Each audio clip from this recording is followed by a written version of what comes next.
शालिनी आपका अपने YouTube channel के आइडियल इंस्टीट्यूट पर स्वागत करती हूँ। हम रस पढ़ रहे थे बच्चों। रस में हमारा नंबर 6 पे आता है कि विभक्त रस। विभक्त का मतलब होता है बच्चों घृणा या जुगुप्सा।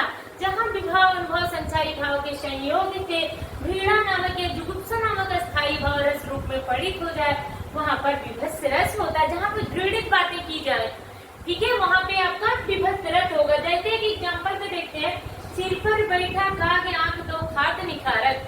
सिर पर बैठा काग आंख दो खात निखारत, खींचत जीव तिरार अतः आनंद और भारत। तो आपका ये क्या हो जाएगा बच्चों? विभक्त रस हो जाएगा। नंबर 7 पे हमारा आता है भयानक रस।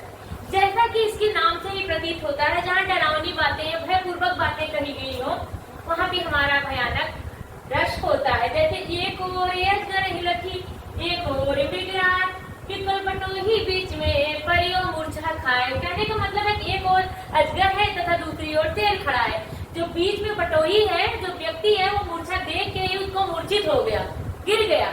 तो एक और अजगर है कि एक और विगराट, पिपल बटोही बीच में परियो मूर्छा खाए। जहाँ पर भय की बात की गई हो, वहाँ पे भयानक रस होता है। नंबर 8 हमारा है बच्चों शांत रस, जिसका स्थायी भाव होता है निर्वेद। जहाँ पे आत्मा परमात्मा का जब ज्ञान हो जाता है, तो वहाँ आपको एक शांति का अनुभव होता है।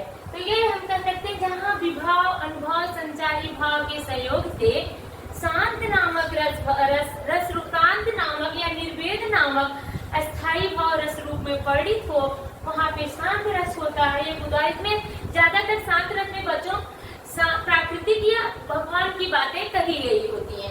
इसके एग्जाम्पल में ध्यान रखना, प्राकृतिक सौंदर्य की बातें या भगवान से रिलेटेड बातें कही जाती है, आत्मा परमात्मा के मिलन की बातें कही जाती है। इसमें कहा गया है, एग्जाम्पल में देखिए, माटी कहे कुम्हार से तू क्या रो दे मोल, एक दिन ऐसा आएगा मैं रो दूंगी तो। माटी कुम्हार से कहे तुम मुझे क्या रोज रो दो, एक दिन ऐसा आएगा तो मेरे द्वारा ही तुम रो दे जाओगे। नेक्स्ट बच्चों एक एग्जाम्पल और देखते हैं, जब मैं था तब हरि नहीं, अब हरि है हम ना आए, सभी अंधियारा मिट गयो, जब दीपक देखा मार। यानी कि जब मैं था, जब मेरे अंदर अहंकार था, तब भगवान हमें नहीं मिले, और जब भगवान मिल गए तो अहंकार की समाप्ति हो गई। तो जहाँ आत्मा परमात्मा के मिलन की बात कही गई हो, या कुछ प्राकृतिक छटा की छवि का वर्णन किया गया हो, वहाँ पे आपका शांत रस होता है। नेक्स्ट हम पढ़ते हैं बच्चों, नेक्स्ट और आखिरी हमारा है अद्भुत रस। अद्भुत मतलब कि विस्मय या आश्चर्य। जहाँ पे आश्चर्यजनक बातें कही जाती है, वहाँ पे आपका अद्भुत रस होता है।